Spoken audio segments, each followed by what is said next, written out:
Hey, you've got this part of the video. You've got the live, unedited edition. Home Gadget Geeks Thursday night. It's the 18th of April. It's 8 p.m., exactly 8 p.m. in the Central Time Zone. 9 Eastern, 7 Mountain, 6 Pacific. If you've got this any other time than that, and I can't do the global time zones, but if you got that any other time than that, you've got the recorded version. You're on our live YouTube page, by the way, if you're watching the recording of this. It's the only place you can get this. So congratulations for finding this part. We're in the pre-show, and usually the pre-show consists of a port. Tonight, my guest, Jay Franze. Jay, welcome to the pre-show. Good to have you here. Thank you, sir. I appreciate it. Thank you for having me back. Good to have you. You're in Bourbon Country. I'm in Bourbon Country. You're in Bourbon Country, and tell us what you're drinking tonight. I'm a little embarrassed, too. It's sad, I know. I am drinking a glass of Fireball on the ice. The reason for it, though, because being in Bourbon Country, I have finished all the bourbon. Oh. So the only thing that is left in my area behind me is Fireball. And one unopened bottle of whiskey that I need to drink with a friend. Wait, they sent it to you, and you're doing the correct, the honorable thing. And wait, so is it you said some friends from the East Coast? It's distilled there, and they're from Boston, and there's a distillery in Boston, and that's where I'm originally from. So there's some really good whiskeys around the country here in the United States that are just starting to. We're at the end of the whiskey craze, I think. I think the bubble's kind of going to come down. I'm starting to see whiskeys that you could never find. You can find them now. You're starting to see big sales on things. Like. Yeah, no. You're in the land of it. You never knew anything different. But us out here in the rest of the world had to deal with high prices and whiskey hunting. They would say I'm going on a bourbon hunt type thing. So, but we're starting to see more and more of that become available now, which is good and bad in some regards. I haven't bought anything. I shouldn't say that. That's true. Well, first, hold on. Let me. So tonight, what I'm drinking. Let me figure out how to share screen here. So we'll go to share screen and go to this window. So for dinner. We had this 3-finger jack, and I don't know if you've ever had 3-finger jack before. Jay, have you had any of these? I have before? not. It's rum barrel aged, and not a long 6 months to a year, maybe. The Lodi, California. I had a 2021, maybe. This is a 2020 that's on the website, but you can find it just about anywhere. A really good $15 to $20 a bottle, very reasonable, good-looking bottle. Here's all I have. Well, here, let me go back to we'll remove that. This is all I've got left. So I'm a little sad because it's really, really delicious, very, very affordable, and I think available just about anywhere. So you get the red wine, but you get a little bit of the rum influence in there. It's pretty tasty. I don't know. Are you a rum or a wine guy at all, Jay? More rum than wine. Mm-hmm. But no, it's mostly beer and whiskey, or beer and bourbon. Yeah. Can't say whiskey here. It's true. Yeah, you live in Kentucky. You have to say bourbon, right? I talked about this last week, and I showed it on the show. But I picked up this Angel's Envy at an event last week, and I thought, can you pour me some? I thought I just let's see. We'll go.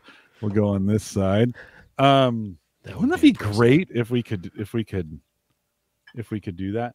Angel's Envy port finished. So Kentucky straight bourbon whiskey finished in port wine barrels. About an hour and a half south of me. Yeah. Heaven Hill Distilleries. They own them. Very sweet smelling. I think it's got a 6-year age statement on it. I think is what they do with Heaven Hill. Lincoln Henderson is the guy behind Angel's Envy, and the idea is, there's the angel share, right? That they talk about, the stuff that leaks out of the barrels. And when Henderson made the product, he's like, the angels will be envious of what we get to drink. So they call it. That's the legend. Who knows if that's actually true? It's all marketing, true. Right? You think so? Well, whether he said it or it's marketing, yeah, one of the two. But it came from that story. But I'm next to Buffalo Trace. Yeah, you're not far from them. I mean, my office is literally, it practically shares a parking lot. Nice. And I want to like Buffalo Trace the best because of that, but I don't. Yeah, that'd be I like dangerous for me to Woodford be that Reserve. close. Yeah. What do you like about the Woodford that you don't like about Buffalo? I like just something about the flavor. It's the first bourbon that I was able to drink and actually pick out the notes. Okay. So, and pick out the oak, picked out just the different flavors, and it was Yeah. good. It was a good one. Yeah, Woodford is good. It's a good. I think it's a good table bourbon to have where it's just keep a bottle around. I think it's easy to drink. And you can't keep it around because it's easy. I mean, so have a couple bottles around there. It's a little weird. John Biggs is checking in. John sent me an email tonight. Said he's on the road traveling. But John, welcome. Great to see you. Then right after that, Tony checked in. He said he showed up just to harass John for not being here. But Tony, but he's here. John checked in before you did. John's actually in Louisville. Oh, and nice. It's too bad he says he doesn't care for the bourbon. I'm sorry, John. You're in John, bourbon country, my friend. There's nothing but bourbon in Louisville, right? I mean, there's baseball bats, but that's about it, right? So bats, horses, and bourbon. They're in Louisville. Do you get to Louisville much? I do. I go there and work out of the office there sometimes. Okay. Both my office in Louisville, Lexington, all the major hubs that I have to go to are all about an hour and a half away from me. Okay. Yeah. I live on the north side. So. I was there in January. Unfortunately, I was going through for a funeral, so we had some family things going on. But I gotta get back down there. And Brian's checking in. Hey guys, he says, hope everyone's doing great. We are great indeed. Ken checked in first because he's always first. And Ken, good to see you. Thanks for checking in. I know he checks in, and then I think because it's 6 o'clock in the Central or in the Pacific time zone, I think he checks in and then drives home. So Ken, thanks for checking in as well. Joe is checking in and says good evening. Joe, good evening to you as well. We'll get started here in just a minute, and then John says more for you. And that is true, John. Thanks for saving. Thanks for saving some of that for me. I don't know about you. Before we start the show, we'll get a little personal moment here for a second. All right, let's get personal. I've gone through a period the last couple weeks, and this has happened to me before. I just don't. You're like, I'm not drinking any whiskey. You know, he said it just doesn't sound good, doesn't taste good. When I would drink it, I'd be like, no, I'm just not tasting it. And then, so I'd quit for, not quit, but I would just not drink for a while. No, I'm just not. Yeah, take a pause. Not interested. And then it comes back, and you're like, oh, okay, well that wasn't too bad. So then tonight, obviously, it's back. So I've got that Angel's Envy. Look at the color on that. Yeah, port. You can definitely see the port influence. Yeah, on that, and it's very, very tasty. I don't know if I'd pay than this. Yeah, definitely. I don't know if Angel's Envy this port. I think these are 65 or 70 a bottle. It's a little too pricey for me. It's probably a little cheaper here. Probably 30. I mean, probably like 50, 55. Very approachable. So if you're if you think like, oh, I don't like bourbons, they're too strong. This Angel's Envy is 43%. It's pretty low. And then because they age it for 6 months or a year or something like that in port barrels, you get a little bit of that wine kind of taste. The sweetness of the grapes is really what you get out of it. I don't mix it with wine, right? It just goes into barrels that had port in it. Right. So I'd like to try it. Yeah. No, it may be one. This is what I'd recommend. If you're at the bar and they've got Angel's Envy behind the bar, just get a pour. Get a 2-ounce pour of it. Give it a try. There's a restaurant we go to here that's got every whiskey under the sun or every bourbon. Mm-hmm. We get everything. So yeah. I get an opportunity to try everything, and that's why I'm out of everything. Yeah, no, I understand. I completely. But I will say, I do like this as well, even though it's. Yeah. Well, you add ice to it, which water. I mean, It's pretty strong to begin with, but you bring it. Oh, All I right. like it cold. Okay. Yeah. Well, the water helps. Don't necessarily need the ice, but I do like it cold for sure. Yeah. I like all the bourbons cold. The water helps. The water helps smoothing out a little bit of Fireball. It's a little too hot for Fireball for sure, but even some of the others, it brings out the flavor a little bit. Yeah. We had a local. Sorry, we're 10 minutes in. We haven't started yet, but hang tight. We will. We have a local place here that makes the cinnamon whiskey in the around Christmas time, and it's just delightful. It is. I love it. It's not spicy like you would get with a Fireball, but it's just kind of smooth. It like if you were just licking the cinnamon stick, kind of thing. Just kind of nice. And no, you wouldn't want to do that. Actually, let's cut that part of the show out. Evan Williams makes a good cinnamon whiskey. Yeah, that may. Yeah, are they close to you? I don't know where Evan is. I'm not sure. I mean, I could look it up, but yeah, they're all close. They're all in that area. They really are. Okay. I went to one here. Oh, sorry. One more real quick. One more story. I went to one here. It's I live right next to Boone County, and Boone County has a distillery, Boone County Distillery. And I went to the whiskey festival with the people who brought me the whiskey. So I went to the bourbon festival, and we went on a tour of the distillery. Then we went to the festival, and the thing that caught me the most from there wasn't the bourbon that they were proud of, which was good. It was their cream bourbon that was amazing. Oh yeah. Yeah. I mean, amazing. Yeah. And they ran out of it because it was so good. And then we went to the festival right from the distillery, and they had some, but they didn't have a bottle to sell. So after my guests left, I went to the store, just picked up a couple bottles of it and shipped it. Yeah. So yeah, bourbon cream is great. It was really and it's good. Great in a coffee. I mean, I try to keep Bailey's around for that purpose, right? But you can Buffalo Trace. Brian just says Buffalo Trace is tasty, and I agree with you, Brian. Anything in that family, in that Buffalo Trace family, Weller is we just actually, Sammy and I finished a bottle of Weller last night. I think the kids had gotten that for me for my birthday last year, so it had been around since May. And her and I finished off our Weller. And so there's some really good, of course, Blanton's is in the Buffalo Trace family. That I haven't tried yet, but I want to. Yeah, that's another one. I mean, that I used to be able to get Blanton's for $50, and then now it's 175 in a lot of places. No, that's just dumb. Yeah. So let the bubble burst, and then when you can pick it up for 60 again or whatever. The orange creamsicle moonshine was the best at the festival. Oh, okay. Yeah. And that's the moonshine brand?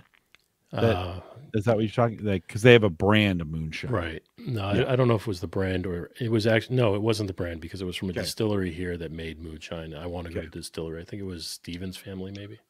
Okay.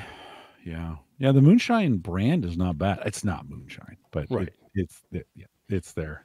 They're working on that. Tony says Bardstown, Kentucky. Yep.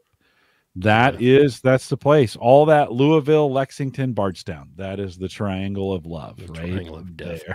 that is the delicious. That's delicious in there. So, all right, friends, let's kick this over to some tech, and appreciate you guys coming early and hanging out with us. Jay, thanks for coming on. Let me kick this thing off, and hopefully the bourbon will not impair me during this time. Here we go.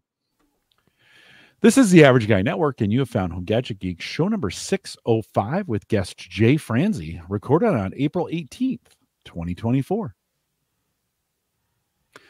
Here on Home Gadget Geeks, we cover all the favorite tech gadgets that find their way into your home. News, reviews, product updates, and conversation, all for the average tech guy.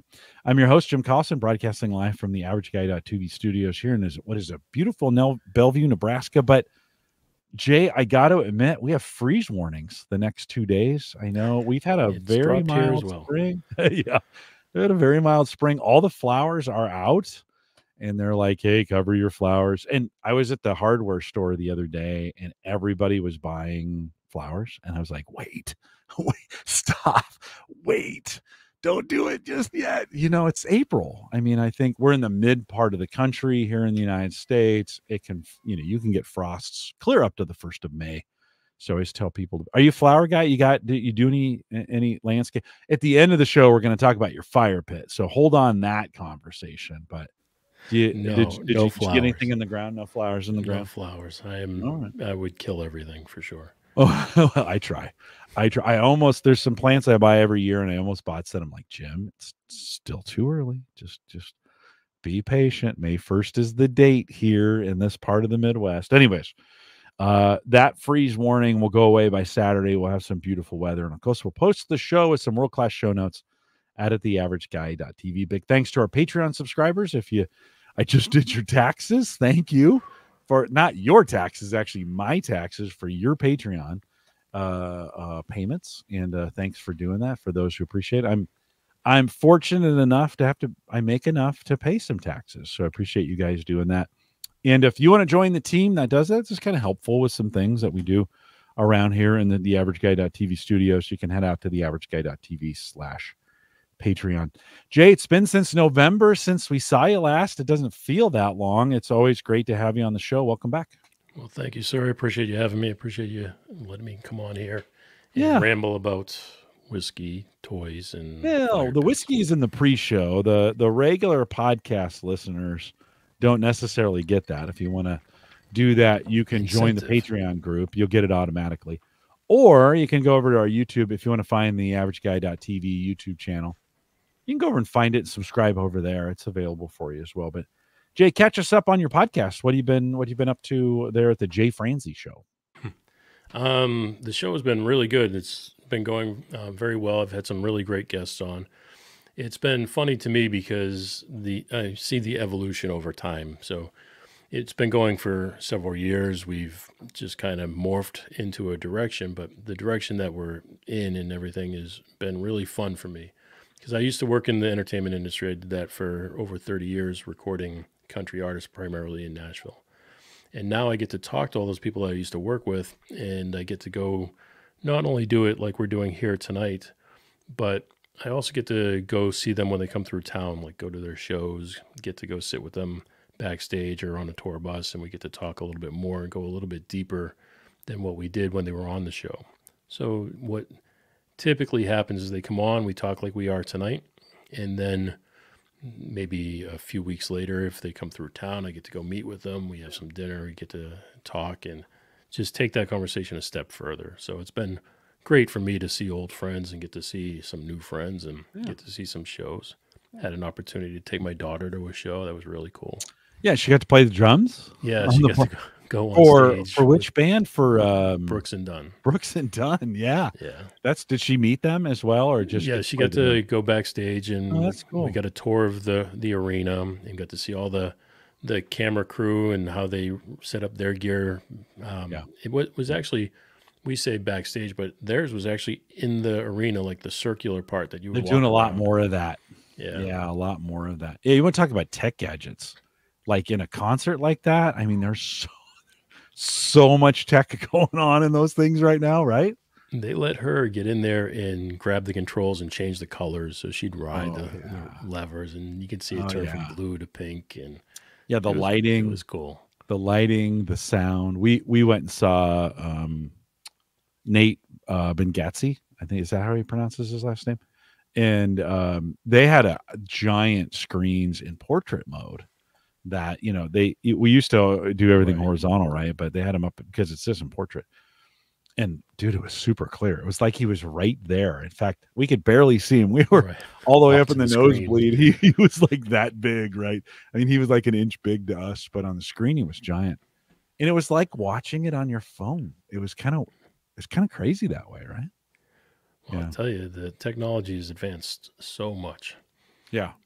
But even that show, I mean, it was great for my daughter. She is only 9 years old, and we went to the arena. We got to go backstage, got to eat off the buffet and eat with the musicians. Got to tour the facility. She got to go on stage and stand center stage and overlook the arena. She got to play the drums for a little bit. It was just a great experience for her. She loved it. Nice. Yeah, those are formidable experiences when you're that young and those kinds of things happen. You remember those. Now, she's going to probably get more opportunities like that because you work in that business. But that's, I had an intern, this would be 4 or 5 years ago now, who, Eric K. Johnson, he's actually a podcaster, lives here in the Omaha area, knows Dave Jackson really well. I think he and Dave have a podcast together, and his daughter met Taylor Swift coming through town. Now, this would have been like 8 years ago, Taylor Swift, so not quite as famous as she is today, but she was most impressed because Taylor sent her a personal note that after she met her, she said they must have had, her assistant must have been going around taking notes. And then Taylor would write those notes based on the notes. And Taylor's always been really good to her fans. I think that's something she's gotten right. So one of the nicest people in Nashville. I think was in Nashville. Yeah. And I think maybe probably still nice, Oh yeah. Tony says we watched Billy Joel's special the other night and I was surprised when I realized how old he was. Guys, listen, if you're listening to this show, you're probably old. Like, you're probably an old guy. If you're young, thank you. Thanks for listening to this. Like, thanks for hanging out with us old guys, right? Us old guys. By the way, if you're young and you want to be on the show, send me an email, jim@theaverageguy.tv. We probably need to lower the average age of some of the guests that I have on here. So it'd be good to get some of you on. So what are you saying, Joe? Well, I'm saying you're old, Jay. Okay. Good. I didn't want to be confused. That's what I'm saying. I mean, I'm old. You're old. We're all old. We could use an infusion of youth, but yeah, you see some of these. And Tony says, yeah, if you're a woman, thank you even more. It's not possible, Tony. I've driven them all away. Listen, if you're a lady and you listen to the show, send me an email, jim@theaverageguy.tv. I just got to know. You don't even need to, make up an email address or something. So, but I think it's all guys. I'm not sure. All your emails are going to be from guys too. That's true. Yeah, they're all, well, hey, you know what? So last week, Jay, I asked for some emails and I asked Jan and I to kind of help me out with this kind of an email segment, which I think what I'd like to do, if you're a regular listener to the show, if you send me an email, we'll read it on the show and kind of riff with it if we can with the guests that we have. Many of you sent me emails last week. So, Jay, last week I talked about, did you get your taxes done on time? Or did you get those in early or right on time? Disappointed. No, I got it like a month early, but I was very disappointed. Okay. In me? No, yeah, I'm disappointed in you for not doing my tax. No, I was disappointed. I had a $2,500 refund coming. And I was waiting on one more document to come in the mail, and then I got the document, and it took all $2,500 away. Oh, I was like, really? So it was very disappointing. Sorry. Hey, wait a minute. John Biggs says his wife is listening. So there's one. It's a good it's a good start. It's a good start. So thanks for John. Thanks for I'm sure you forced her to listen. She knows me. I don't know why she'd listen, but she's out there listening. I think they're traveling. So good. Thanks for doing that. Gunpoint. And Tony says, yeah, she's awesome like that. So, well, last week, and she's young. Okay. Yeah, absolutely. Way younger than you, John. Smart man. Let's just be really clear. She is way younger than you. So good job. And thanks for listening. So Neil, who's always super faithful to sending me emails when I ask him, he started off, and I talked last week about taxes, and he said, sounds like you found a good solution for the crypto, which was TurboTax. I had mentioned TurboTax has this kind of crypto plugin. I don't know if I'd recommend it just yet. I've just started trying it, but at the end of the experience, they were like, hey, we see you have crypto. Do you want to track it in our crypto thing? And so I'm giving that a try. It doesn't cost anything at this point. So if you want to give it a try, maybe you can head out to turbotax.com, create an account, give it a try. I don't have an affiliate link. They do. I tell you what, they do have an affiliate program, and I just didn't set it up. If you're thinking of doing that, send me an email and I'll set it up before we do that. We'll just give it a try. Why not? But he says, sound like you found a solution for your crypto. I gave up on those three companies when they all wanted to boost the cost. As soon as I requested a Schedule F for farming, Neil does some farming. And the same is true when you go small business stuff. I forget what those schedules, 95.25 or something stupid like that. They get super expensive. He says I use Free Tax USA for 5 years now, but I don't have crypto. I have paid them $15 for state e-file because our state's free site is really screwed up. Nebraska's is pretty good, and I paid $69, which is probably the right price for that. But I paid $69 for that, and here in Nebraska on TurboTax. He said I consider it well worth the $15 for a simple button press. Neil, thanks, and he's got a couple follow-ups. But Jay, I want to ask you this question. What's the most, like, for taxes, at what point does the price of the software become ridiculous for you? What are you willing to pay, or do you have somebody do it for you? No, I do my own. That's part of what I went to school for, so I'd feel horrible if I pawned it off on somebody else. But no, I do my own. I use TurboTax. Intuit was a client of mine for years. Yeah. And their software is very intuitive, very easy to use. Each year it gets a little bit better. They remember all of my information, so when I turn it on, it just pulls it all up. So I really enjoy the user interface and the way it works. And as far as payment, I think it's right at the sweet spot right now. I don't want to go much higher. I know it's going to go higher every year. I'd hate to see it go up over $100. What'd you pay this year? What'd you pay? Whatever the basic one was, $49 or. Oh, okay. Yeah, I have to pay because of the crypto, and because of the podcasting. I have to do, I have to, I forget what they call it, self-employment. Yeah. 1099, and then Sarah had a 1099 this year as well. So Schedule self-employment stuff, I think I paid $250 for that and state, or maybe it was $300 with the state or something like that. I think that's my limit, is $300, because I paid it, obviously. So I have to say that's my limit. Listen, it's super convenient. I waited way too long. I thought, I skipped 3 weeks of podcasting because I thought each weekend I was going to do taxes, and then I didn't, and then I didn't, and then I didn't, right? And so, $300 for me, that's a lot for some people. They're just kind of like, oh, I'm not going to pay that much. Well, I remember paying $100. You're doing it on your business, and you're doing the Schedule C and all of the extra stuff. I can understand when that goes up. I've done Schedule C for years, for the 30 years I was in the music business and stuff. But now I still break things down and do the 1099 stuff for my income, but I don't do the Schedule C full out anymore. Okay. That's why I don't have to pay that extra money anymore. Yeah. Yeah. Well, I've often thought about, if I just quit podcasting, I could probably, and sold all the crypto, I could probably get cheaper taxes. But you know what? The cryptos, for a couple $100 of tax software, and actually this year I got money. I mean, the crypto, I lost money on crypto because when I sold it in 2023, it was down. And then of course, it's come roaring back. Now it's off. It's, as of today, it's back down a little bit, but so you kind of go, well, it's kind of worth it. Keep track of it that way, type of deal. Neil continues. He sent another email, part 2. He says, my ethic is to have it submitted before the IRS opens up to receive it. My wife, who does the business part, keeps up with it every month. If you're a farmer, you might have to submit quarterly or some of those kinds of things, right?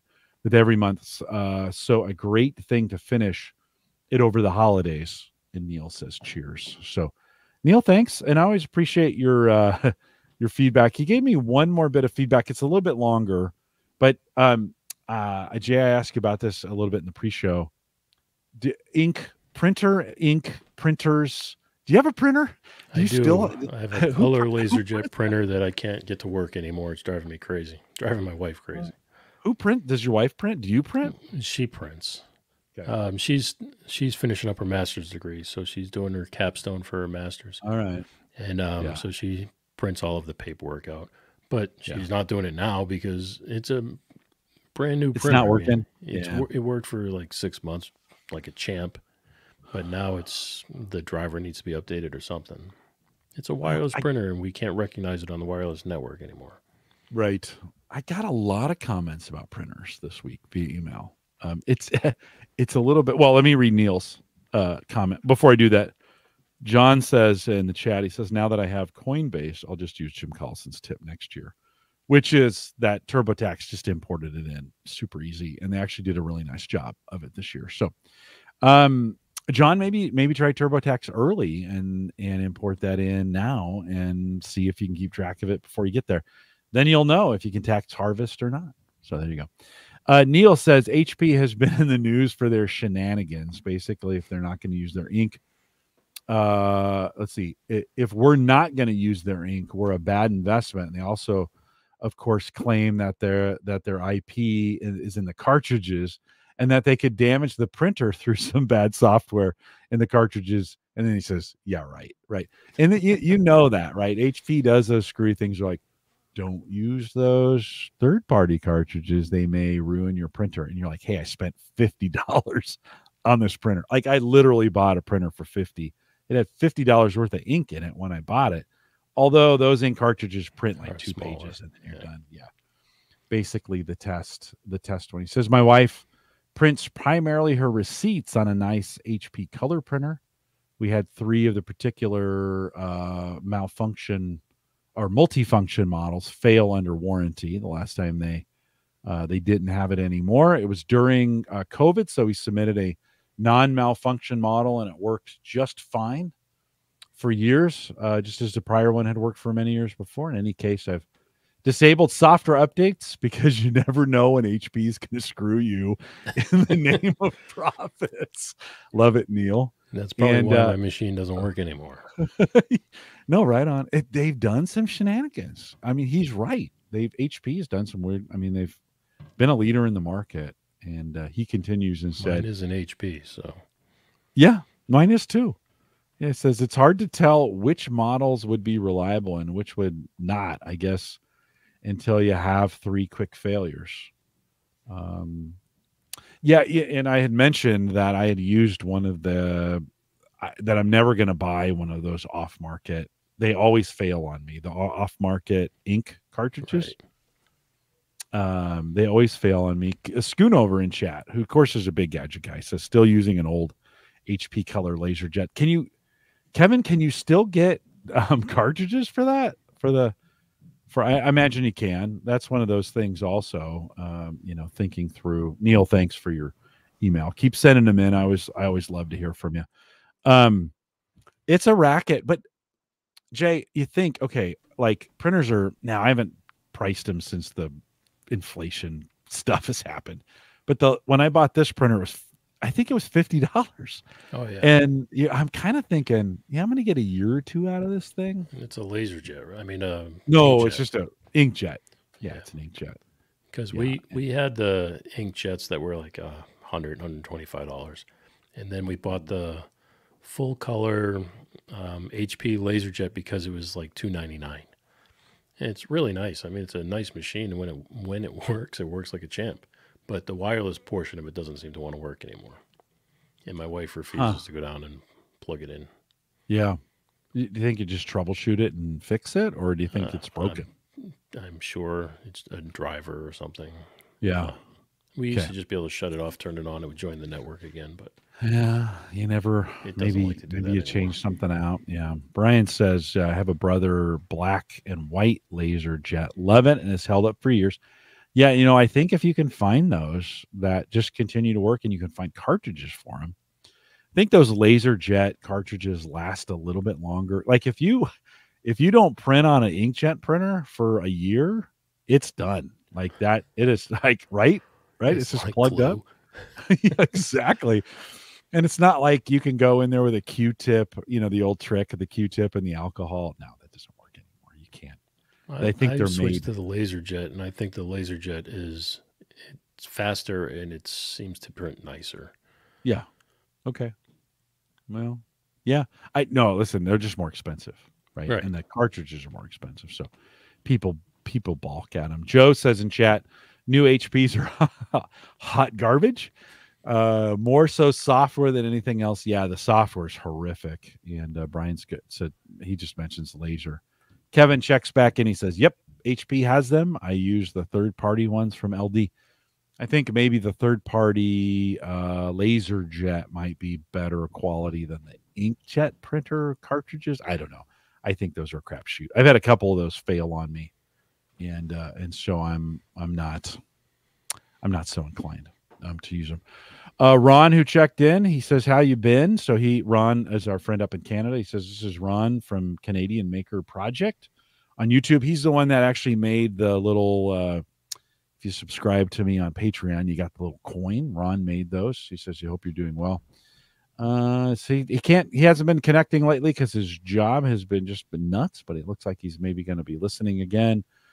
He's been looking at setting up his own home media server again, and asked if I would do a show on setting up storage servers. And so what I thought I would do is throw that out to you guys. And I wouldn't mind putting together a show where we just have 3 or 4 of you talk about what you're using at home from a large storage network standpoint, NAS. So NASs or your own, RAID boxes, unRAID, whatever, and how you're setting that up. So if you've got kind of a cool storage setup and you want to talk about it, I'd even put 2 shows together. We get probably maximum 3 or 4 on a show. Send me an email, jim@theaverageguy.tv. We'll get a group of you scheduled for Ron, and you can tell me what you're doing and how you're doing it. That's probably the easiest way to get that done. Uncle Marv asks, how large? I don't know, 4 terabytes or more, maybe something like that. I mean, that seems like what he's looking for is media storage, right? He says he has about 50 new movies a year, and the way it wants to access them is locally, and he wants to rip them in 4K. So large storage, thinking about that. So, and actually Ron's checking in. So Ron, thanks for listening and coming out tonight. And John says that's a great idea. So Ron was thinking we do a show on the best way to do it, but I think that what I'd like to do is the way you're doing it. And so, Jay, do you have any large storage, or you do everything to the cloud? No, I have storage, but it's nothing like that. I have just external hard drives, 2 terabytes. Yeah, I think most people do. That's a good. Listen, a bunch. We came out of the home server show, so a lot of folks listening have. I have 90 terabytes of storage here. Now that's for crypto, and I'm not even currently using it, but I do have an unRAID box that's got 4 terabytes. For me, that's about all I need. And I have one here that's 2, and I think another one that's 4, but they're small. I mean, they're solid state. They're size of a deck of cards. Well, and I think you're not ripping movies, right? You're not ripping movies down and trying to do it. Yeah, I use it for recording audio, so the audio is large files. Well, and if you're doing video, it might be a need. Yeah. And so I think it's a good show to do. He says 4K. Yeah, they are large files. And so super large. He says a 4K rip can be as big as 70 gig. And John thinks it's a great idea. So jim@theaverageguy.tv if you want to join that show. I'll try and get a couple of you. We'll see how many we get. And then I'll try to get a show lined up when everybody can make it. Like I said, maybe we'll do a couple shows. So let me know. Jim Shoemaker. I don't know where I got Schoonover from. I combined Kevin and Jim. Sorry about that. Jim Shoemaker also uses TurboTax. He sent me a note. He says, I've used TurboTax for years, not perfect, but plenty good enough to keep me using it. You try buying it at Costco. You could try buying it at Costco or through the credit union to get some discount. I actually am a USAA member, and they have an online store, and I was able to get 20% off of it that way. So that kind of, have you found any discounts? No, I just went online, did my taxes, and I just have them take it out of the refund. So I don't notice it as much. But this year I noticed it because, well, I ended up with a net of $30, I think it was. Well, I paid, like I said, $300 for the software. I owed $300 federal, and I got $280 back or $260 back on the state. So it was definitely, I didn't net positive, but I was okay with it. Like for all of that stuff to get it done and submitted, I was actually super fine with that. It's the way they do it, Jim. I'd be fine if going into the taxes, if it just said, you're going to be positive. I'll be like, great, no problem. I'll do whatever it is. But the whole way through, that number kept saying, $2,000, $3,000, $3,000. I was like, oh, this is going to be nice. And then at the very last document that goes in is up $30. Disappointed. It's mean. Disappointed. It's just mean. They did that on purpose. But for me, it was the opposit. It said I owed $3,000 the whole time, and then when I got to the end, it was like $2. You're like, whew. I remember going out before I had done everything. I did, half of it, and then I went out to talk to Sarah, and I'm like, "We're gonna owe big again." And she was like, "Deductions." She doesn't care. She doesn't care. She's like, "Okay, whatever." And then once I finished up, it was actually the crypto loss that kicked it back in for me and put it in the $300 range, which I'm okay with that. I'm okay with that. Listen, if I got to pay a little bit, they held that money for me during the year. That's okay. I mean, I got to keep it and spend it. I'll pay it back. If I don't like thousands, because that screws with my savings. But running a small business, there's always something else like you can deduct. Yeah, always. No, for sure. Yeah, for sure. Jim also says, very glad to hear you're doing well with your prostate. And I am. I mentioned that, Jim. Thanks for saying that. He, on the printing side of things, Jim uses a Canon MF260, and it's a laser black and white. That may be, I may go Canon next time just to try it. I've always been HP. He says, very satisfied. Use the scanner as much as the printer. He says, I no longer recommend HP for home use. They have pulled too many shenanigans. Neil and Jim were not in cahoots. They both used the word shenanigans separately. He says, I agree with never using third-party ink. Not worth the savings. So, yeah, I may go Canon next time when I need. We got this one working, and I've got 60% black and 100% color ink in there. I can see that on my home automation assistant or my home assistant. Canon? Would you go Canon, Jay? I would, but like you, I've always gone HP. I get stuck in a brand. I have brand loyalty for some stupid reason. Yeah. But I don't HP and like this. I use the scanner a lot, and I like the fact that I can scan directly to a thumb drive. So right.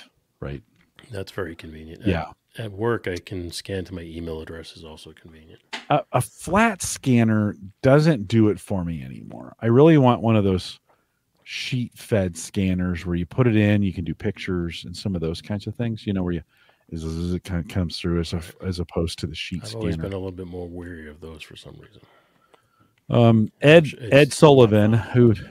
No, right. Sorry to interrupt you there. Oh, no. Ed Sullivan, who sent me a note. I must have just listened to the podcast. He said, have you tried this out? Paintball blasting home security camera redefines enter at your own risk. He wanted me that is awesome. The statement in the email said, Jim, can you review this on Home Gadget Geeks? Yes. And so I don't know. What do you think? I mean, I thought they've got the water spraying ones. I didn't know but that. Jay, either. what do you Dude, what do you think about paintball? Yeah. It's awesome. Yeah. I would do it in a heartbeat. I mean, I'm lucky enough I don't live in a neighborhood where I get too many strangers coming to my door, but dude, that would be great. Even just for my kids. Just kids come home, smack them with a paintball. Three round bursts. And then if you get the one squirts water, you smack them with a paintball and rinse it off. Yeah. John says it looks like an Aaron Lawrence review is needed. I sent Ed a note back and said, if you buy one, I'll buy one, and then we can review it together. And Joe in chat says Canon and their UFR driver is generally rock solid. So I may go Canon next time. That may just be because they've got the smaller inkjet Canon printers, and you can buy the ink at Walmart. So I don't know. This crazy HP printer that I have, it'll probably last forever now. Now that I'm using HP ink and being extorted on a regular basis for their ink cartridges, it's like it's more expensive than gold by the ounce kind of deal.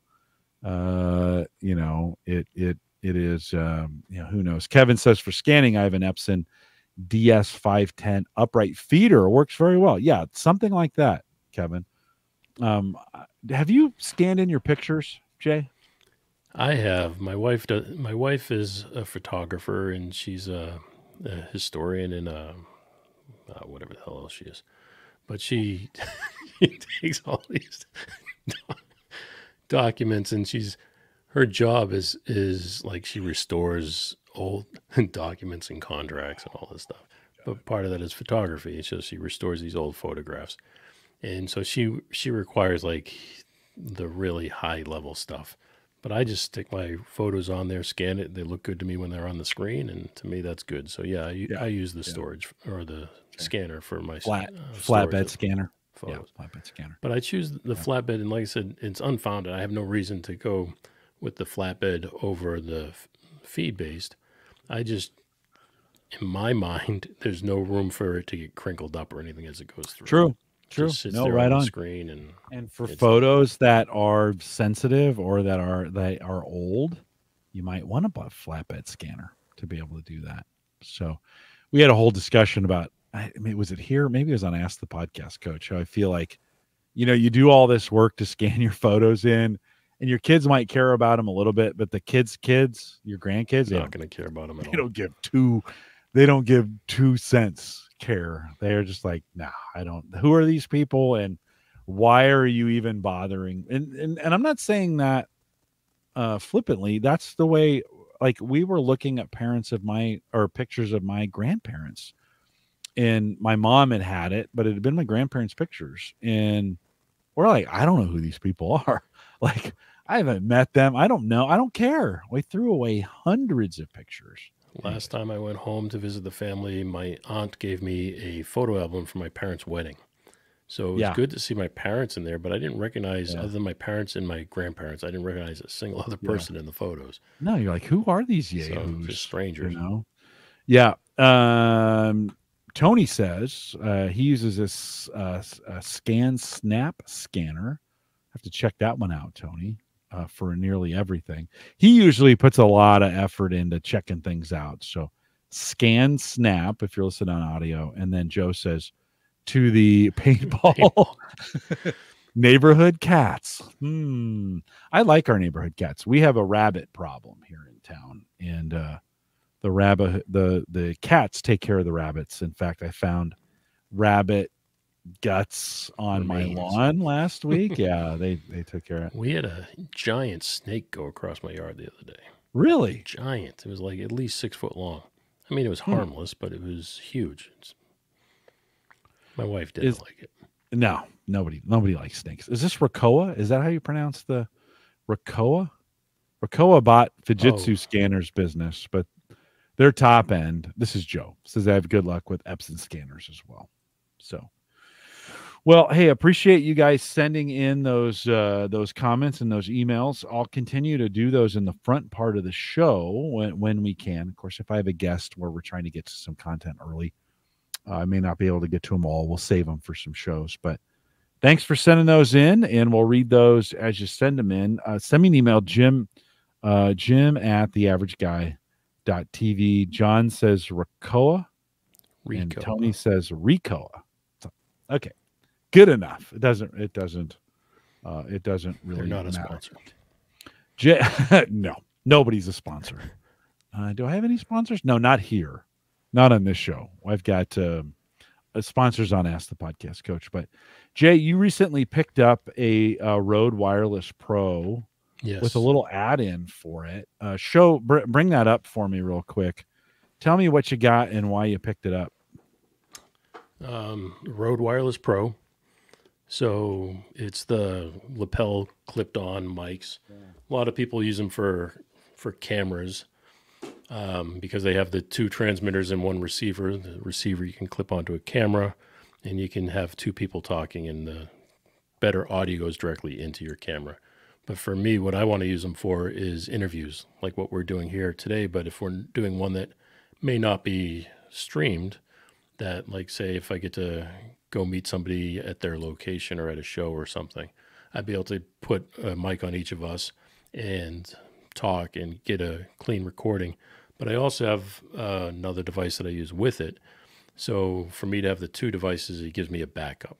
And one of the best things about the Rode Wireless Pro is that it functions off of a 32-bit float. So 32, you typically have 16-bit and 24-bit. So 16-bit 44.1 or 2448 is typically the bit depth and sample rate that most people use. So the common audio sample rate is 16-bit 44.1. And so that's a bit depth of 16 and sample rate of 44.1. If you don't know what those are, it's very simple. Think of it like snapshots. So you get 44 up and 16 up and 44.1 thousand across. So if you have a sine wave, the more snapshots of that sine wave you have, the smoother the actual image is. So it sounds better. So with 32-bit float, that's a little bit different. It gives you the ability to capture a much, much wider dynamic range. And if you can capture that higher dynamic range, you no longer have to worry about setting levels on a microphone, because you can get as high as you want or as low as you want. You can whisper or you can scream, and the whisper will always be louder than the noise floor, and the scream will always be lower than the distortion point. Oh. So it's a very, very convenient thing. And then when you're done, you can export it at 16-bit 44.1 or 2448 if you'd like. Convert it, and then you can kind of convert it from there to anything that you want. 400 or so on that box? Yeah, it was 400. You think?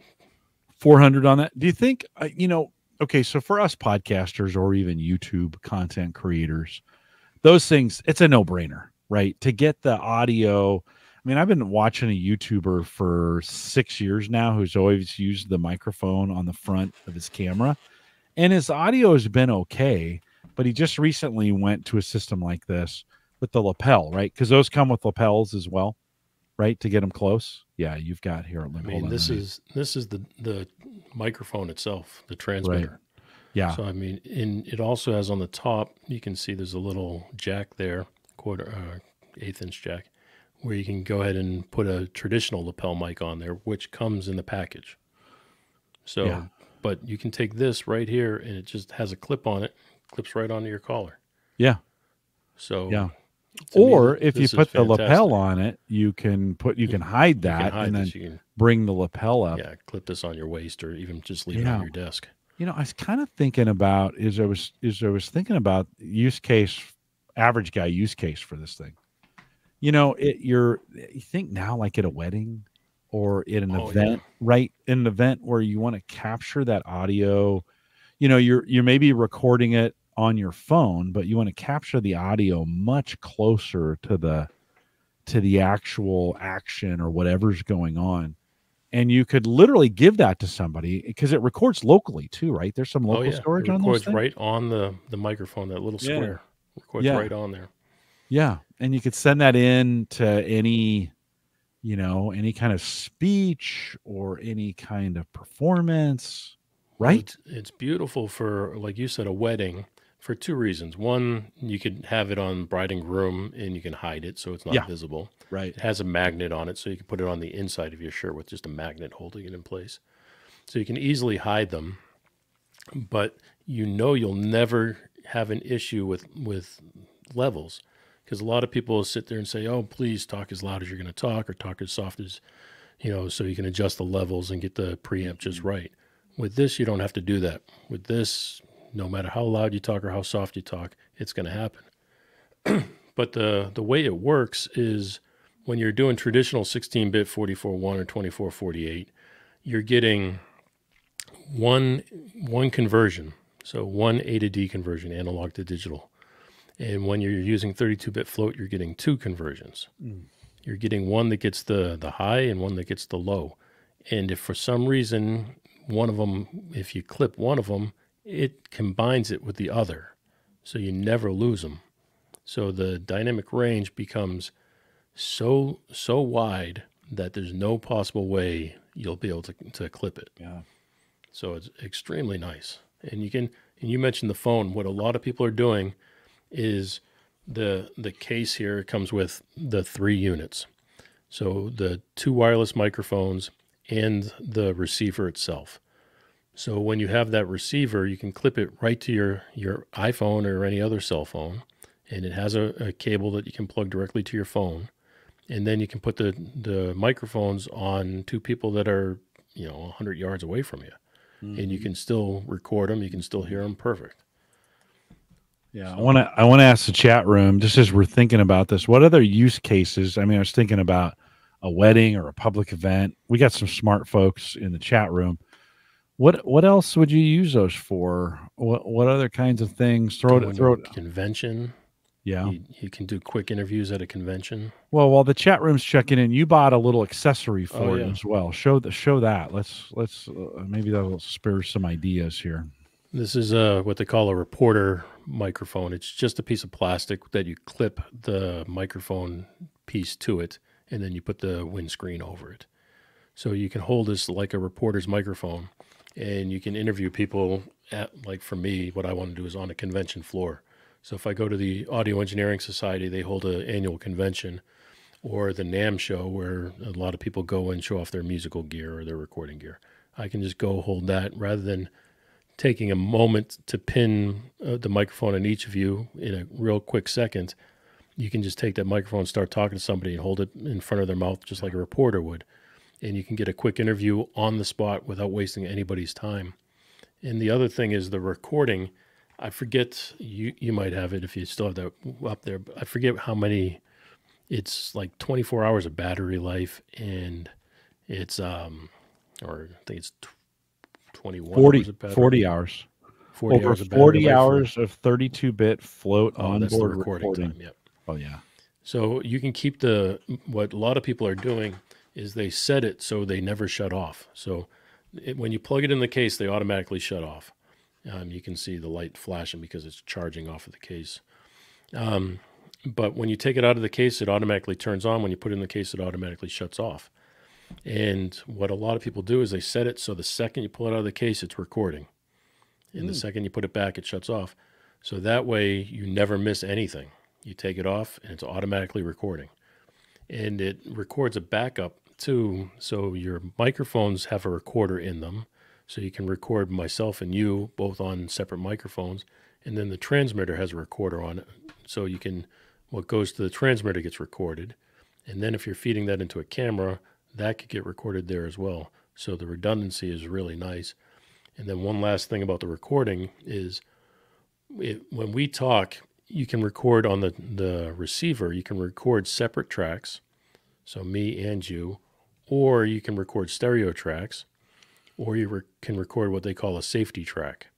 So what they'll do is if you're recording in 16-bit 44.1 or 24.48 rather than the 32 float, what they will do is record the two of us on the left channel and a safety version on the right. Oh. So it'll record a high level on the left and a low level on the right. Yeah. So if for some reason we talk too loud and it peaks, you have the backup of the other. Nice. That's smart. It's a very, very, I'm telling you, I love the unit. I've checked every one of these out. There's a lot of them now. There's a handful of them that do just this. But to me, I'm a fan of the Rode products. I always have been. And this was the one I decided to go with. I like it. A couple comments coming in from chat. Uncle Marv says he uses them for live shows at conferences. That's a great way to get it done. He says last year I used the Rodecaster Pro and the Rode wireless mics and replaced the hotel AV equipment, which you could, right? Then you've got some mix abilities. You've got you can add some things in if you want to, but you got three. In this case, you have three of these mics plus some mix that's involved. That's pretty cool. Then Brian says he's going to mention something similar to Marv, maybe an education seminar with a mixed live remote audience. We've started Gallup. I have a conference coming up in June, and we started doing some things where we have a live audience remote, and we have a local audience. And what we found is we actually have two producers in the room, a producer for the room, the live room, and a producer for the live stream. And they sit next to each other, and they work to bring in. So when we're having questions and whatever, the remote producer can bring questions. He's got a microphone, can bring questions into the room from the audience and not have it be weird. You know how sometimes it feels like they're 1,000 miles away. We did that last year and it worked out really well. I think we'll do it again this year. But you think of those options there of both live streaming and having a local audience at the same time. gives you some options. I don't know. You think, Jay? What else do you think on that? Well, I bought this originally, so I've had this for a little over a year now. So It's tell the us what that Zoom is. H6. Yeah. So I originally bought the Zoom H8, which was great, but it's big and bulky. So I took it back and bought the Zoom H6. It's a handheld recorder. You can record 6 channels at one time. So I bought that for the purpose of going to the conventions and recording people. Yeah. But with that, while it does have a XY capsule that you can snap to the top of it, that's going to pick up everything under the sun. So what I really wanted to do is use it's like a spy microphone. Right. You can put that on and then you can dial it into somebody talking across the room, right? Which is pretty cool.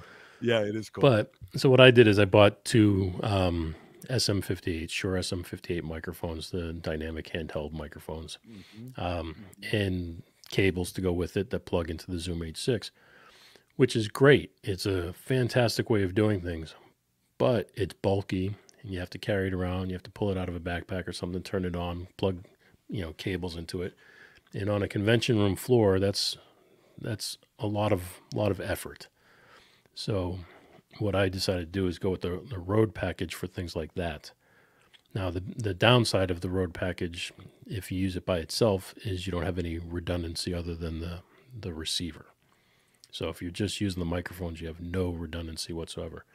But what you can do in that particular case, like you mentioned with the XY pattern of the Zoom, if you just use the Zoom without the mics and the cables, you can at least have a backup of that XY pattern. So you can sit that down on the table, like a coffee table between the two of you.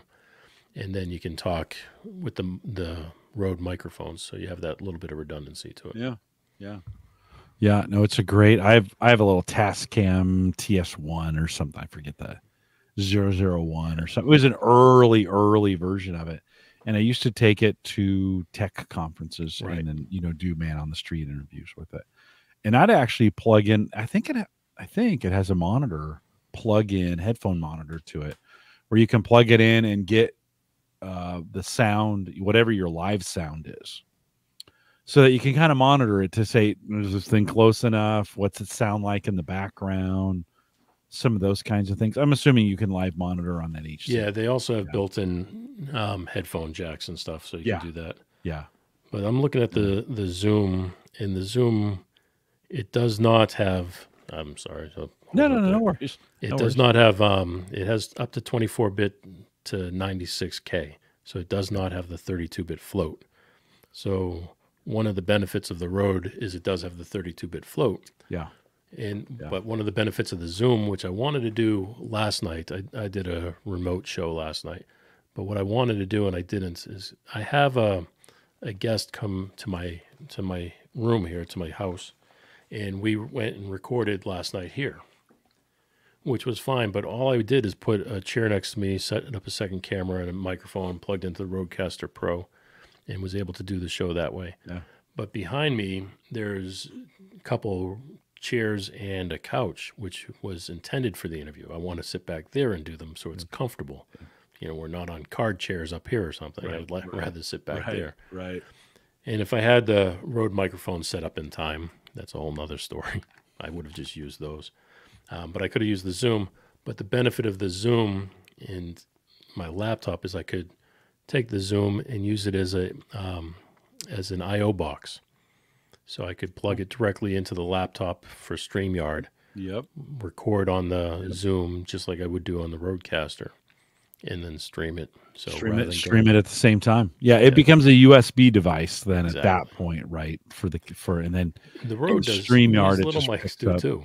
Yeah, the receiver has a USB interface to it. Is there any latency if you try to use those via Bluetooth or whatever the? Haven't got that far yet. Are they Bluetooth?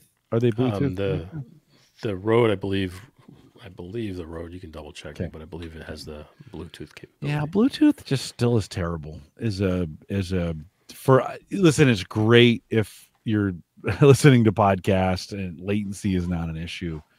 They're getting better, but I don't know. I still tell people all the time, just plug in. So for podcasting, it's a lot easier if you just plug in. Well, I love the fact that if now, like, you can't see where I'm sitting, but in front of me there's an awful lot of gear.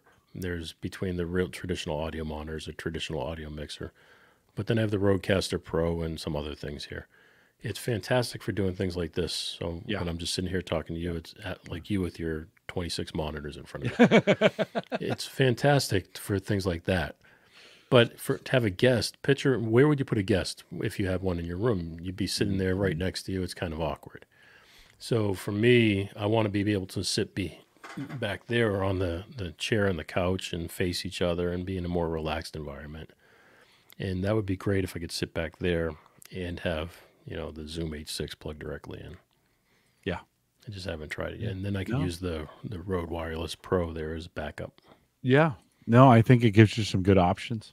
You're $1,000 if you're thinking about all that technology, right, together. But it gives you a ton of, listen, your job is audio. So, yes. Right. But to be fair, I'm using all this stuff for podcasting. I'm not using it for my job. Yeah. No, but podcasting's part of your job. It's part of what you do. It's an excuse. No, I'm trying to give you valid. Don't give in. It's okay. It's okay. Well, that's super cool. I think, we've for the last couple of years, I've had, podcasters come on the show and we've talked about audio equipment. And I've always tried to tie it back to not just podcasters, but how could the average guy use this kind of stuff? Well, to me, both of those things are more consumer-based than professional-based. Yeah, for sure. No, right on. Well, we live in this world of, I think, where there's more of those kinds of things. As I see all this stuff on YouTube all the time of just average people recording things and throwing them on YouTube, and I think there's some merit to that as far as using your phone, getting the wireless, the Rode wireless mics, right?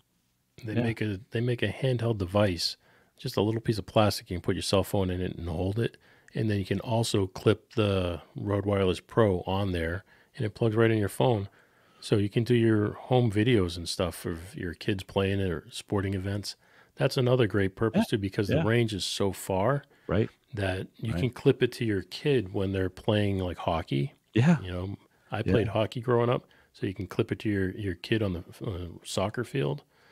Because it's small enough, you don't even know it's there. Well, it's like the NFL does this, right? They have mic'd up in the NFL. Now, your kid, maybe you don't want to hear what they're saying out there. Yeah, maybe you don't want to hear what your kid is saying.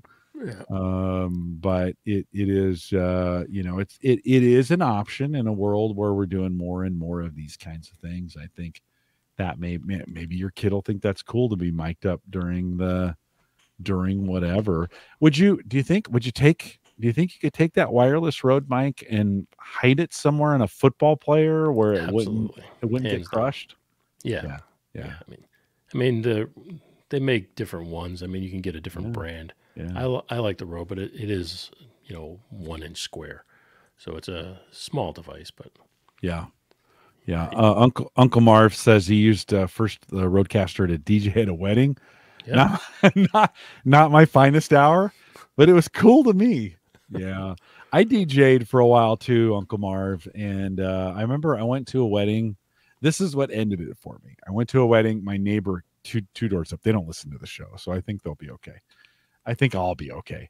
And so 2 doors up, I went to a wedding. And I played a couple songs to get things started. And I thought was starting, okay, this will get the crowd going.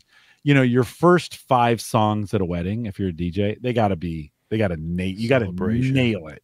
Yeah, you got to nail it. Otherwise, and you got to know your audience, right? Kind of thing.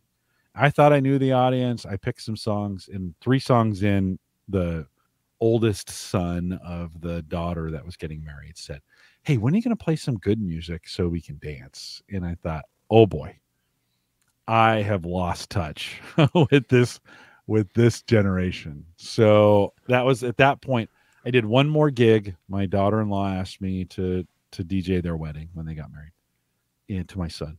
And I said, yeah, of course I will. Save them $500, whatever. I said, but you're picking all the music and you're going to tell me when to play it. I don't want any of those decisions. Well, I could tell you a quick sidetrack story here from my own wedding. My brother, he lives in Los Angeles now, but he was living in Vegas. And he was friends with a very well-known DJ. And I got married, and he goes, "I'll get you the DJ." So he got this DJ, flew him out to Tennessee where we got married. And he came out there and Wow. he put on this giant production and show. And Yeah. I'm sure people in Vegas would have loved it. But if you looked at the age bracket of all the people that attended my wedding, they didn't know a single song this guy played. Yeah. They would go up and ask for things like Celebration and that type of music, and he just didn't want to play it. Yeah. And it's like, well, you missed the mark. Yeah, it's just it was one of those times. I had DJ'd my son's first marriage, and it was such a success. But then everybody's like, "Oh, can you DJ mine? Can you DJ mine?" But 10 years later, I had lost touch. I was just like, this isn't going to work. So, anyways, Uncle Marv, thanks for that feedback, for throwing that in there. One more thing on Uncle Marv's. Yeah. That's a great point too. Is we think of the Rodecaster Pro as, because of the size of it, it feels more like a desktop item, but it is intended to be portable, especially with the smaller versions they're making now. But you can use those smaller versions to do live shows. So we used to do music showcases where you would take artists, singer-songwriter type artists, put a few of them on a stage in front of record label people at a small venue. And that's great. But with something like the Rodecaster Pro, you could actually have people sit on a stage and talk, do a show. And then you can use the outputs to feed PA speakers. Yeah. So that way the people in the venue can hear it. Yeah. And then you could also stream it to what we're doing now and do it live. Jay, you remind me, for a lot of years, well, first of all, my kids were in high school for a lot of years, and those high school productions, they're just, it's a shoestring, right? And they're just doing things for a lot of high schools. They're just doing the best they can.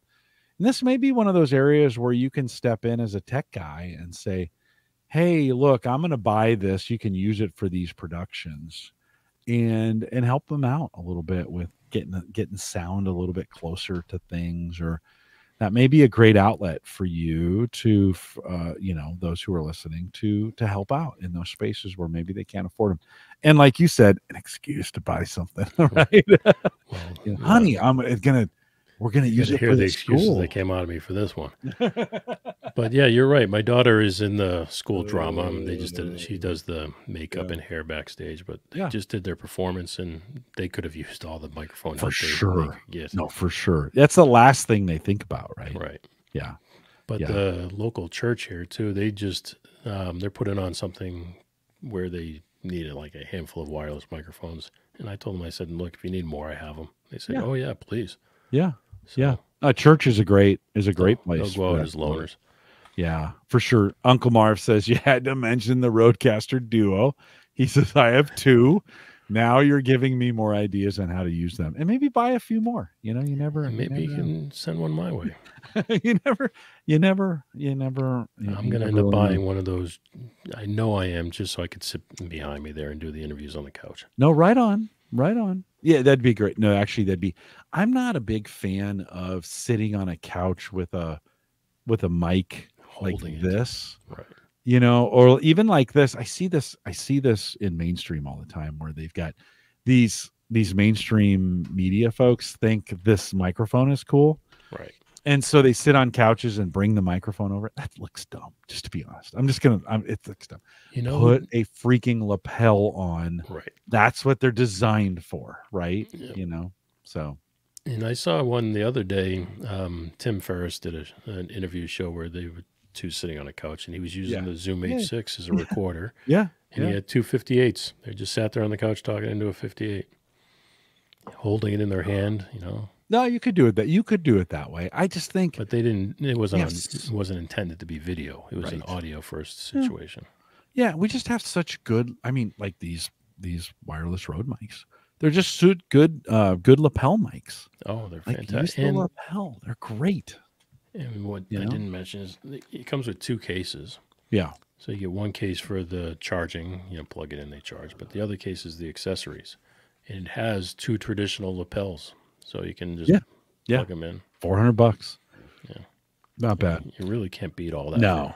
because I have the traditional wireless mics, and that was my thing with the wife.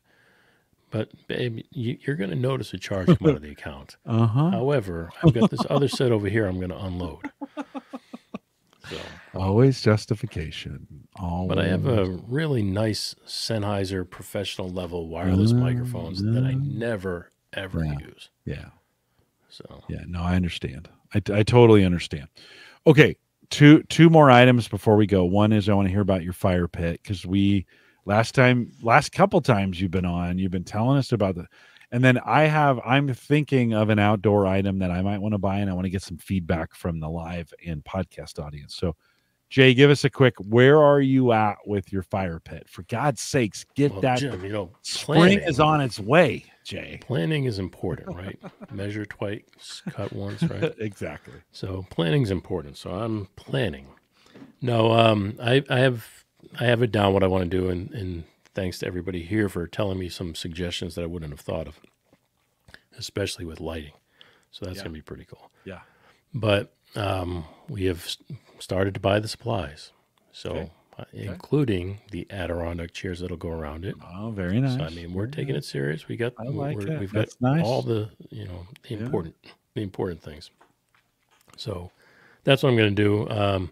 I forget the diameter of the pit itself. It wasn't huge, but my yard back there is not huge. Yeah, you've got limited space. Yeah. So, but it's still going to be a good size. It's going to be the same size as everybody else in the neighborhood. We live on a lake, so everybody has a fire pit in their backyard that they sit and look at the water. Nice.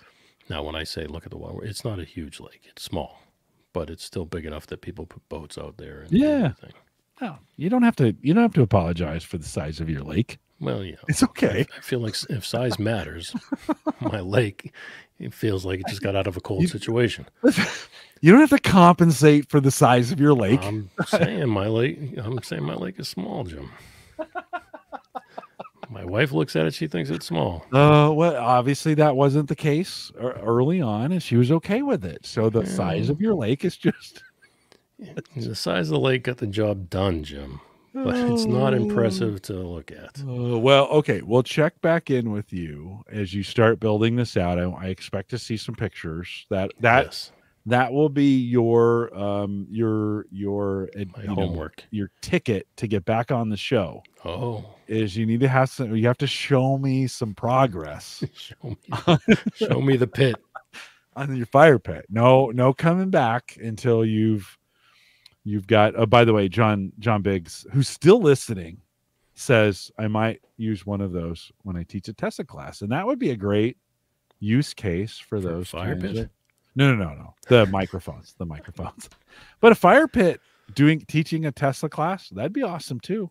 Around the fire pit. Yeah, if you use those lapel mics for stuff like that, it's great. It's great back. Yeah. We had a big convention for ourselves. I threw this big convention for the state of Kentucky, and they had speakers go up with the traditional microphone going over the PA system, and they asked us if we had backup, like could we film it or do anything like that. And we didn't, but if we did, even if it was with a cell phone, we could have used those lapel mics, and it would have been a fantastic recording. Yeah. So for sure. We missed an opportunity. No, for sure. There. Yeah, no, for sure. And because you get them local, you don't even need to run them through a soundboard. Like, just get them on there and like you said, turn them on. Yep. And say, go do your thing. You can even use a regular mic if you want to, but then you got a backup of really good quality. You had somebody come and speak on something. Yeah, they're going to use the house sound. Yeah. Put that thing on them, because the recording you're going to get in most cases from the house is going to be terrible. It's just going to be. Their equipment's 1,000 years old. They charge thousands of dollars for it. No, right on. So anyways, I think so John, thanks I think that's a great idea. Throw that on there in your Tesla class, and then record them, keep the recordings. Maybe you can publish them online. I don't know how you do that kind of stuff, but okay. Jay, I've got a suggestion for both you and for the community here. I cleared my patio the other day. I took all the junk off of it, moved the one of my grills around, and I thought, let's be a good spot. Like monitors. Let's be a good spot for a gazebo. Like, And so I found this Sunjay Gale. It's a 11 by 13. I'll be honest, I haven't measured my patio. I'm not sure it's that big or that small. But for this one at Walmart, I've seen them at Wayfair for a little more than this, but Walmart's got it for, it's the brown version, which is fine. Match my house. $1,281. So $1,200 for a gazebo. My daughter and I were just talking about this. We got this patio area. The other night we had folks over for a fire pit.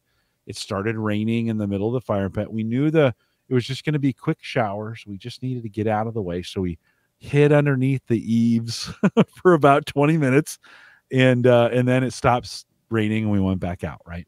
But I thought, a nice gazebo like this, I'm showing it on screen. If you're listening on audio, it's an 11 by 13 outdoor premium cedar wood frame gazebo with brown steel gable hardtop roof. It's beautiful. It is beautiful. I don't know. What do you think? What are your thoughts? Chat room, I'm looking for your thoughts too. Go ahead. How big is your yard? That's what I want to know. Yeah, I think the patio, I think this would fit over. I have a concrete patio that we then glued down colored brick to that are like purples and tans, which this would complement it very nicely. The thought would be, and I would have to look.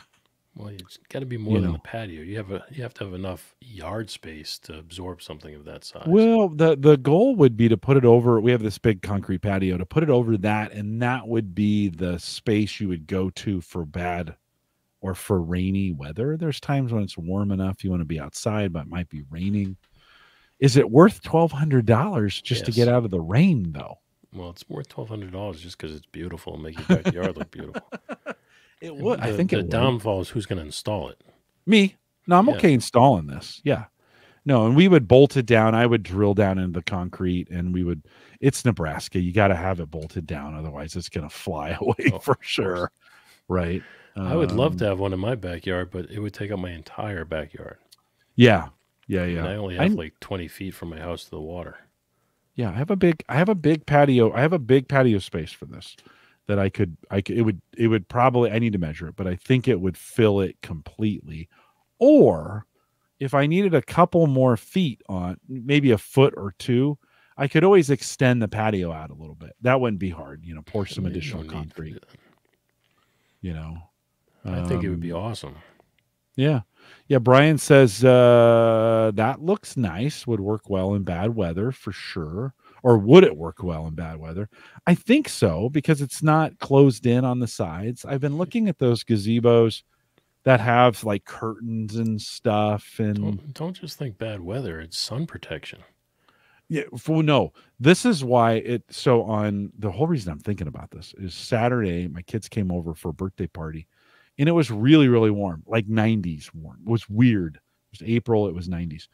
And nobody wanted to sit on the deck. The trees haven't fully like leafed out yet. So the deck was like super hot and we were all huddling underneath the eaves, kind of like the other day in the rain, underneath the eaves of the house. We were pushed up against the house. And I thought, maybe it'd be nice just to have a little protected area, so to speak, where you could go to and put the fire pit in the center of that. Would you put a fire pit underneath that? Yes. The smoke would. Don't you think the smoke would kind of ruin it? I don't know. Doesn't have a. I'm not a professional at any of this stuff. I just go by what it looks like. It looks like it'd be awesome. I could put a fire pit just out to the side of it. That way you're not. You think it would trap the smoke in there? Yeah, I think it would. Well, it's open on both ends. Maybe not. I don't know. It's a good. My neighbor puts his fire pit out there, and the smoke goes sideways straight to my house. Yeah, well, my neighbors got mad at me because the smoke where my old fire pit used to go right into their windows. The smoke did, and I could hear them slam the window shut. And I'm like, oh, sorry. My wife does that. She'll close the sliding door every time my neighbor does something in the fire pit. Yeah. But I love the way it smells. I like it. Sarah doesn't like the smoke either. She'll put her head out the door. Can I shut this door? It smells. It's just stinking in here. So, Brian also says, seems like the roof allows snow to fall off easily. Yeah. And it's a metal roof. I don't know, $1,200 seems like, for me, this is one of those things you're like, It sounds like a really good price. I know it does. You think about everything else that costs $1,200 these days. That seems like a low price for that. Save me about this is $320 off, but the black version of it's $1,500. The brown version's $1,281. So I don't know. I'm gonna go out and measure. I want to talk to Sarah about it. Yeah, we have a tan house, so ours is I think brown. we'll probably the same color as that roof. Yeah, just a nice. It just be a nice space to have some cover, so to speak. I have to measure and test see. it. You can buy one, set it up at my house. Send it to you. How it works. No, you'd have to come set it up too. I do not have those skills. Wait a minute. Buy it, send it to you, drive to your location, build it, and then let you test it. I'll help you. I mean, I'm a great helper. You'll hold the beer, right? I know what all the tools are called. I'll help you. I can go fetch things, but I'm just not good at doing the work. It's okay. Yeah. As I was looking at this, I was thinking, yeah, this looks easy enough. I mean, I'm no master carpenter, but it looked easy enough to, in a Wayfair, I don't know how you feel about Wayfair, but I was a little sketchy with Wayfair, but to buy it from Walmart, they seemed to, it was a little bit more like, oh, okay. And it was actually a little cheaper at Walmart. Wayfair's right down the street from my house. Is it? Yeah, they have a distribution center down there, or is it their headquarters? Their distribution center's down at the warehouse. I mean, down at the airport. I haven't done much with Wayfair, and Walmart I could go with because they have such a great. If you get something that's just crap, you can take it. They'll take it back, right? That's the kind of service they give there. But Wayfair, I've always been kind of. Oh, wait a minute! I just saw this on the site. Get expert help, and then there's an area that says it's called shade structure assembly, $782. So you can. Somebody will put it together for $800, so $2,000 total. Should I pitch that to say to my wife? Should I say, "Look, we're going to save. I can get this for $2,000, and it's installed. $2,000 free installation." That's the way you sell that one, Jim. Look at this. This is worth $2,000. Yeah, you might be right. Well, I could see a large screen TV in there too. Right. A large screen TV. $2,500, babe. Yeah. It comes with a widescreen TV and it's installed. This deal is getting better all the time. I sell it all the time. Jay, I got to have you on the show more often. This is what I do with my wife. This is why she hates me. And probably I'm glad she doesn't watch this show so much. Yeah, well, no, nobody watches the show, so it's okay. She doesn't watch my show. Every night, did you watch that one? No. No. Oh, okay, thanks. Okay, you're like, oh, well, thank you. Yeah. Thanks for mocking my life's work. Yeah. Appreciate that. My hobby. Thanks for mocking my hobby. What she wants to do in the yard, and tell me if you think this would be wrong. Again, we live on the small lake, so it's a neighborhood-sized lake. But our yard, technically...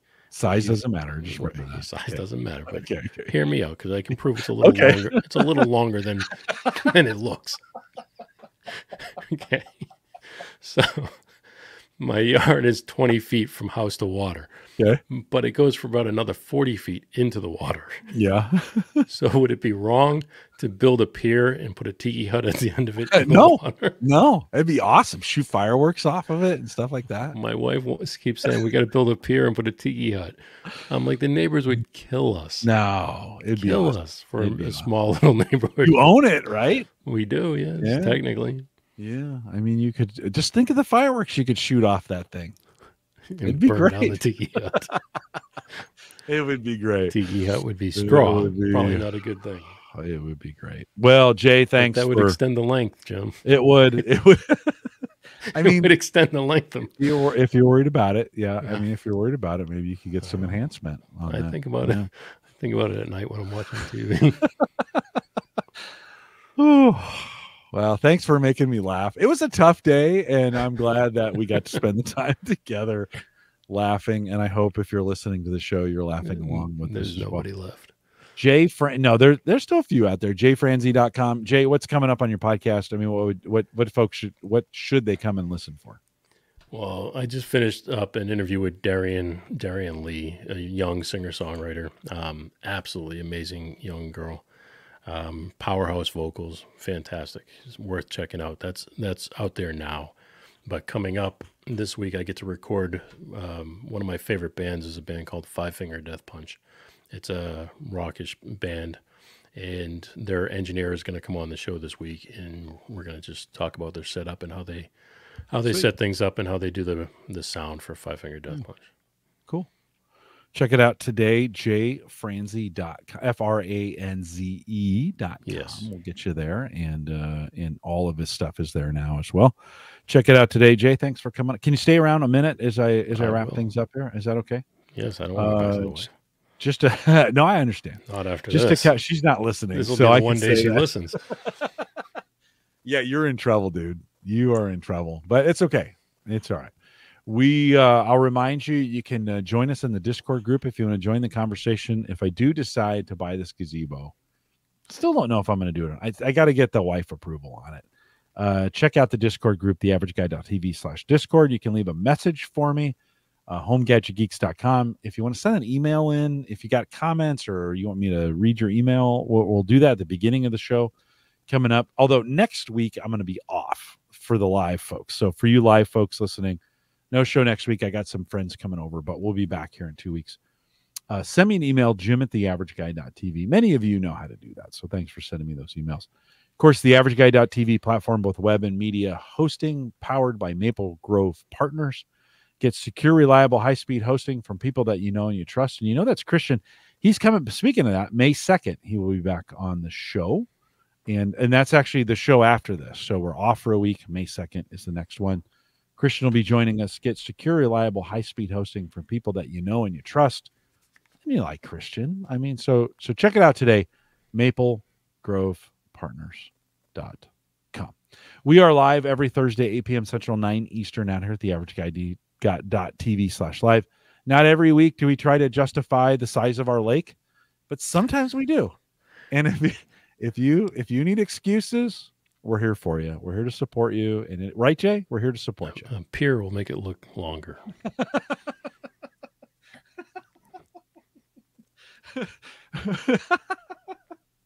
Oh, that's hilarious. We will see you back here in 2 weeks. So just taking a week off to have some friends over, and we'll see you in 2 weeks.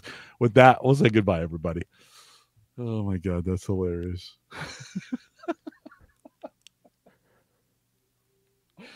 So funny. Thanks for. I'm coming on when Christian's there as well. Yeah, I'm gonna chime in as a guest or something. Oh, or you to should. ask a Yeah, question. you should absolutely come out. Thanks, Brian. Thanks for saying that. It was fun. Thank you, Brian. Uncle Mar says it's not the size of the lake; it's the motion of the lake. I love it, Uncle Marv. Thank you. I'm gonna go tell my wife that tonight. That is so great. That is so great, John. Thanks for staying all the way through. Thank your wife. Yeah, for sure. Unbelievable. I'm sure she checked out a while ago. Not if he's She's got her like, trapped in the car with him. This Jim guy. I've met them a couple times. And I'm sure she's like, this Jim guy. I'm sure when we got the size of the lake jokes going, she was like, I'm out of here. See ya. These jackasses. Yeah. Yeah. But John, thanks for. Me too. Thanks for coming out tonight. Good to see. That's awesome. Yeah. That's the winner of the night right there. Oh, John that says is his so wife's asleep. Good. For sure. We put her to sleep. For sure. She was like, geez. She left before the lake. Well, good. Because I think that might, in her eyes, that probably takes me down a couple notches. I think not that I had much esteem before, but I think after that, those shenanigans, she was probably like, oh, okay, I've had enough of this. I think if you're going to bring him on in a couple weeks, that I'll definitely chime in and at least ask some questions, because I am convinced I need to switch my hosting company. And oh, for sure. Yeah. I mean, so if he can tell me that it's an easy transition, Yeah. I will make it in a heartbeat at this point. Just drive me crazy. jump in chat, say, hey, I'm currently hosting with this, and I've got that, and this is what I want to do, and I'll have him talk about it. So, yeah, he's pretty good at just about anything. I mean, he can, and he's got his plans start at $10 a month, so it's pretty reasonable. I just need reliability is all I need. Yeah. The difference with Christian is it's not like you have a support team 24/7, right? I mean, I ping him. He's really responsive, but it's not instant all the time. Sometimes it is if I catch him at the right time. I think Saturday morning I was having some problems uploading some stuff, and I'm like, hey, this isn't working. And he's like, it's working here. And I found out it was Edge that was blocking me from doing some things. And he was like, can you try another browser? And I did, and it worked. And I'm like, I'm sorry to do the fire drill. Sorry about that. Oops. It was really my fault. But he was having this it was Saturday morning, and he was having this conversation with me, about it. So that's the thing. It's not like it's 24/7, but it kind of is. But his stuff, maybe once a year, I have to be like, hey, are you doing something? Oh, yeah, we're upgrading. Oh, okay. All right, that's fine. Well, I use web.com, and I've had a website for years, like years and years. So the company has been purchased, and another one purchased another one. So right now it's currently web.com, and they have the absolute worst customer service. So if it goes down and I call them up, they actively try to convince me that it's my fault. Oh, yeah. It's like, I know it's not my fault. I haven't done a thing. The site hasn't changed since yesterday. So it was working yesterday. It's not working today. Well, that's a common trick, right? It's working here. You updated a new plugin. No, I didn't. Well, are you on WordPress? I am now. Okay. I used to do everything by hand, which I love doing because I had absolutely unique websites. But that takes a lot of work. It does. And you don't get to use all the extra features. Like WordPress, I can have comments on stuff. I can do the posts and use plugins. So WordPress just made it easy. Yeah, it does. I resisted it for quite a while. And then It can be a weird. John said he's got to wake up at 5:30. John, we'll let you go. Thanks for coming out. If you're still around, appreciate you thank you. Hanging out with us. Live folks, thanks for coming out. Fun show tonight. Brian, Uncle Marv wins. You're the winner, Uncle Marv, tonight. Uncle Marv for the win. Joe is checking in. Tony, good to see you. John a little bit, Ken a little bit earlier. Ron, thanks for checking in. Good to see you. If you're still there. Kevin Schoonover was checking in as well. Just kind of going through the list here. Thanks for hanging out with us tonight. We appreciate you guys. We'll again, no live show next week. Taking the week off. I've got some work friends coming over on a Thursday. It was the only day I can make it work. So they're coming over, taking a week off, and then we'll be back with Christian the week after. Look at Uncle Marv's comment. After that, hold on, let me go to the bottom here. What do you say? Do I? No, you don't. You don't. But I'm sure. I mean, we can't expect him to do 3 of them. They have huge lakes in Florida. That's what I've heard. Huge lakes in Florida. So I don't know. Oh, they have ocean. Huge tracts of land. They have huge ocean. They do. I think he's a little ways away from it, but not too far. So no gazebo, Uncle Marv. But we'll see if I get one. Check in to see if how could you say no? It comes with free installation and a widescreen TV. I don't know. We'll see. I got to go measure. Got to measure to make sure it'll fit there. We'll see. We'll see you guys next week. Thanks for coming out. Take care.